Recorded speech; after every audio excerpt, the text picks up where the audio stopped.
来乡亲啊，这个客停车跳表跳50年了，打来有大改变。讲要学这个 Uber 免装表，乘客会当透过 App 来叫车。啊，坐车进前会先甲咱讲车钱偌济，咱才来决定是毋是要来坐。上紧月底开始来实施。 计程车就是依照车顶这个跳表收费的，要过上紧9月底开始，倒完计程车就免斗这个表啊。人客只要透过手机 App 就才知影讲这个车主偌济，才决定讲敢要坐。假如不装计费表的话，那你就是用你的 App 在消费者叫车的时候提供给他，然后他同意叫车的时候就是那个车子。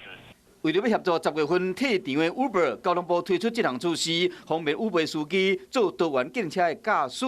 透过事先知影偌济钱，人客会使避免运将细路加收钱，嘛袂比一般的计程车较贵。可能不会吧？为什么？我很穷。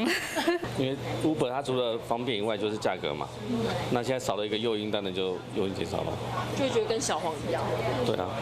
除了计小无卡数，事先预估这个车主公序无透明，嘛惊产生消费的纠纷。预估的车资的有差距的时候，跟计程表有差距的时候，这个谁来落实管理？这一块的机制检验的机制谁来检验？因为现在每个人的手机的 App 的定位不完全一样。 App 预估的车主嘛，应该有一个单位来伫管。另外，这摆嘛开放计程车跨区过户，也有开放三门车做计程车等等，就是希望会使降低 Uber退场的影响。